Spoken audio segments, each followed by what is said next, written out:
سلام، خوش اومدید به کانال رندومنس. من همیشه عاشق فیلم‌های سفر در فضا بودم و همیشه بی انتها بودن دنیا برام جذاب بوده. فیلم آنیارا یه فیلم سوئدی دانمارکیه که سال 2019 اومده ولی خیلی ناشناخته مونده از اون موقع، با اینکه به نظر من یکی از بهترین های ژانر خودشه و به صورت خیلی ناراحت کننده‌ای رفتارهای آدما رو تحت فشار بی‌نهایت نشون میده که کاملا هم واقع بینانه به نظر میان. پایه اصل فیلم بی اهمیت بودن جون ما در مقیاس کل جهانه که این رو توی تیتراژ شروع فیلم هم نشون میده. به این نقطه سفید و سردرگم نگاه بکنید، این ماییم توی دنیایی که بزرگیش برای ما قابل تصور هم نیست. فیلم توی آینده‌ای که وقایع طبیعی از جمله بالا اومدن سطح آب و آتش سوزی‌های زیاد زمین رو نابود کردن و مردم برای زندگی توی مریخ دارن از زمین فرار میکنن. مردم رو با این لیفت ها دارن میبرن به سفینه‌ای به اسم آنیارا که قرار اونا رو تا مریخ ببره. وقتی واردش میشیم میبینیم که جای خیلی لوکسیه، میشه توش خرید کرد، رستوران رفت یا استخر.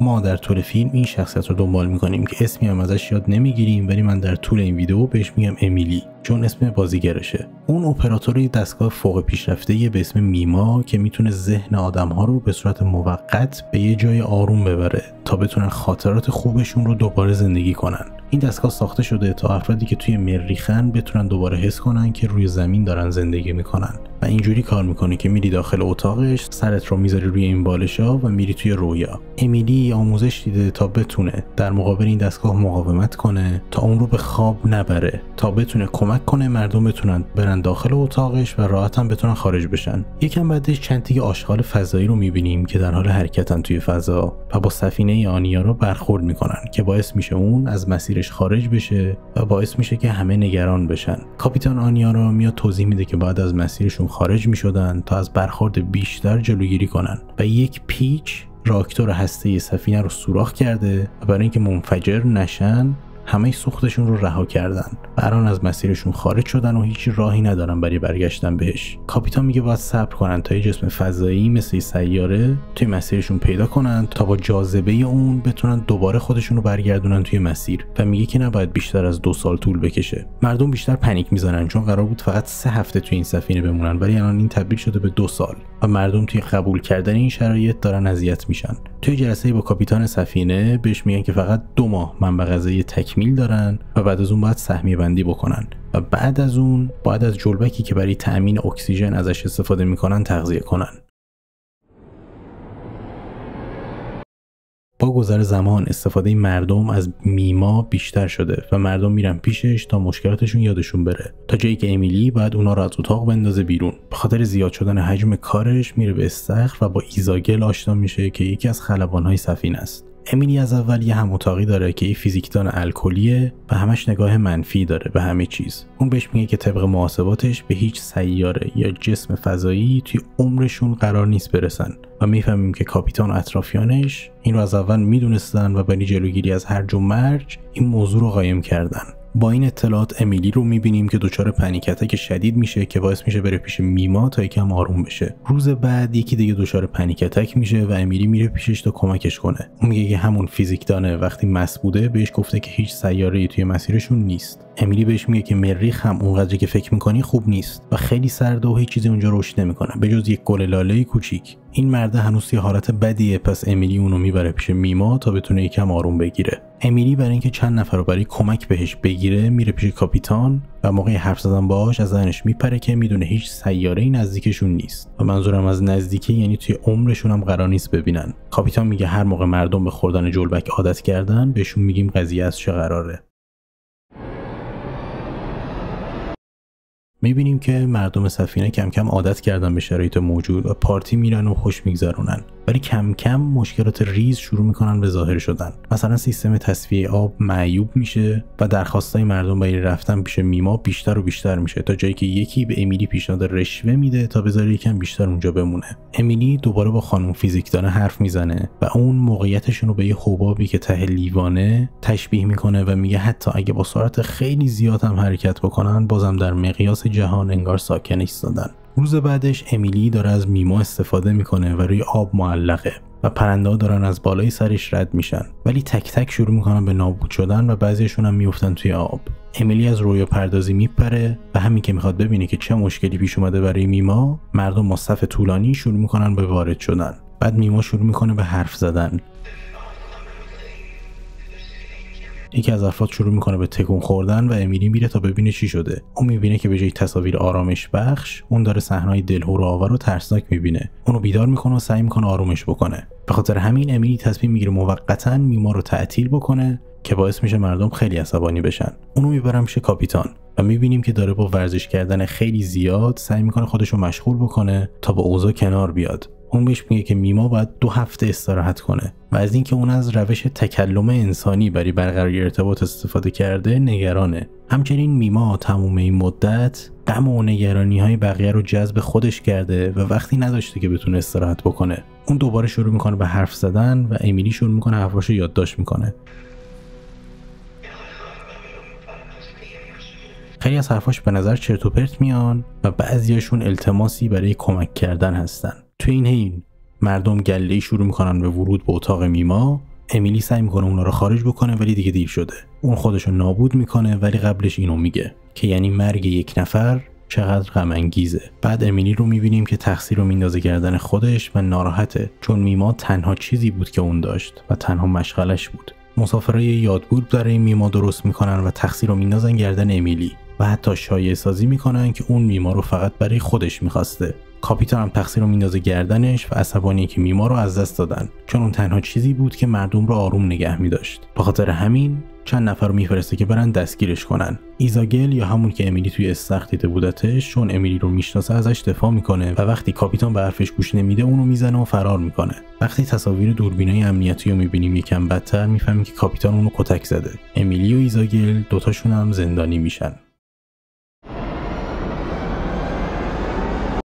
مردم شروع کردن فرقه هایی رو برای خودشون ساختن و میبینیم که وضعیت روانی مسافرها داره نابود میشه. آمار خودکشی بالا کشیده و یه تصویر عجیب و غریب رو از این فرقه میبینیم که از ته راهرو دارن میان به سمت ما و هی میگن ما رو ببخش، چون فکر میکنن که وضعیت الانشون به خاطر کارهای بدی که کردن. چون نیروی انسانی کمه، از زندانیا برای پستای خالی استفاده میکنن و امیلی شغل معلمی رو میدن و به ایزاگل هم شغل لوجستیک که فکر میکنن میشه تدارکات. توی 1 سالی که این دوتا زندان بودن رابطه رمانتیکشون رو شروع کردن و وقتی دوتایی میرن سونا میبینن که یکی دیگه هم اونجاست و درباره این فرقه بهشون توضیح میده و میپرسه که آیا میخوان عضو بشن یا نه. پایه این فرقه پرستیدن خاطره میما هستش و بهش میگه که نمیخوایم تو رو بکشیم، چون به این نتیجه گیری رسیدن که میما به خاطر ناراحتی مرده و تقصیر امیلی نبوده. اونا عضو میشن و رو صورتشون یه سری خطایی میکشن و توی اتاق میما لخت میشن. میبینیم که مردم این سفینه برای فرار از احساس وحشت دائمشون حاضرن هر کاری بکنن و سعی میکنن با داشتن یه اورژی به حسی که میما قبلا بهشون میداده نزدیکتر بشن.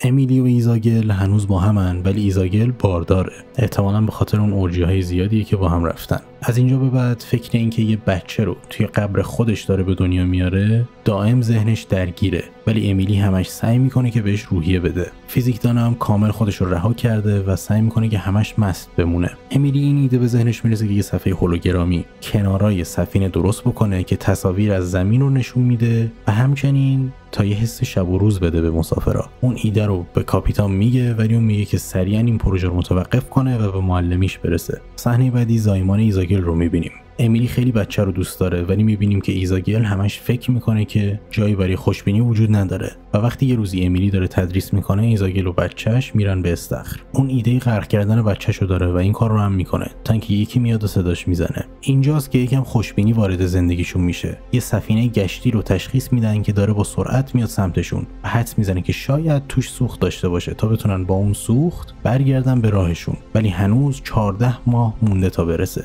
کاپیتان این خبر رو سریع به همه اعلام میکنه و همه خوشحال میشن و به نظر میرسه که اوضاع داره کم کم بهتر میشه.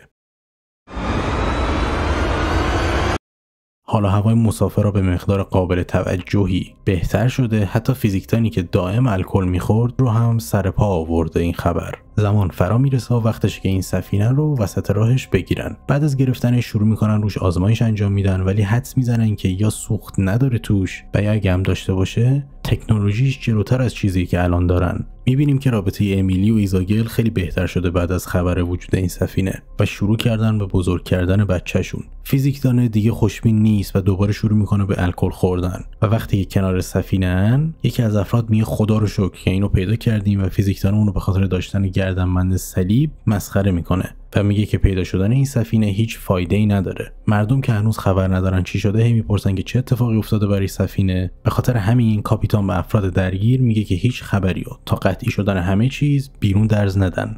خانم فیزیکدانه توی روش میسته و با اطمینان میگه که سفینه هیچ کمکی بهشون نمیخواد بکنه. برای اینکه جلوی درز دادن خبر رو بگیره یه تفنگ شوکری بهش شلیک میکنه که باعث مرگش میشه. امیلی بهش خیلی نزدیک بود و برای تسکین دردش مواد مصرف میکنه با دوستاش و یکم خوش میگذرونن. توی این حین آنیارا داره از یه چیزی که شبیه طوفانه عبور میکنه. چون صحنه قشنگی مردم میستن تا نگاهش کنن. یکی از خلبانا سعی میکنه هشدار بده بهشون که فاصله بگیرن از پنجره ها، ولی دیر میشه و سفینه تکونای شدیدی میخوره که باعث میشه همه پرت بشن اینور و اونور. و حتی فردی که امیلی باش میرقصید هم سرش میخوره به دیوار و میمیره. بعد از اینکه از طوفان رد میشن امیلی میره پیش خانواده‌اش و میبینی که هر دوشون سالمن. بعد تصویری از جنازه های زیادی نشون داده میشه که توی چند دقیقه مردن. امیلی شروع میکنه روی ساختن هولوگرام کار میکنه در حالی که از کاپیتان اجازه نگرفته. وقتی کارش تموم میشه و راهش میندازن یه صحنه زیبایی رو کنارای سفینه به وجود میاره. تا اینجا وضعیت روانی ایزاگل دیگه تیکه تیکه شده و میبینیم که وقتی که امیلی از پروژه هولوگرامش داره تعریف میکنه به زور داره لبخند میزنه و فقط موافقت میکنه باهاش.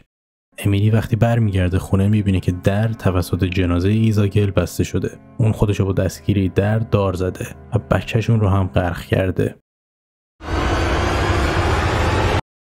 مردم توی یه سالونی به یه کنسرت رفتن و کاپیتانم برای اینکه یکم خوشبینشون کنه میگه که اونا تنها کسایی هستن که این همه توی فضا سفر کردن و دورتر از هر کس دیگه ای قدم گذاشتن. اون به امیلی جایزه میده و ازش بابت هولوگرامی که ساخته تقدیر میکنه، ولی اون میبینه که کاپیتان دستش رو با یه پارچه‌ای بسته تا جلوی خونریزی ناشی از اقدام خودکشی خودش رو بپوشونه و میفهمه که کاپیتانم مثل بقیه فشار زیادی رو داره تحمل میکنه و حرفای مثبتی که میزنه رو خودش هم باور نداره. امیلی دیگه سرحال نیست و میبینیم که گذر از 10 سال گذشته چقدر اونو پایین کشیده. اون وقتی به خونه میرسه مدالشو میندازه کنار و میره روی تختش و اتاقشو میبینیم که خیلی نامرتبه که نشون دهنده وضعیت روحی بدشه.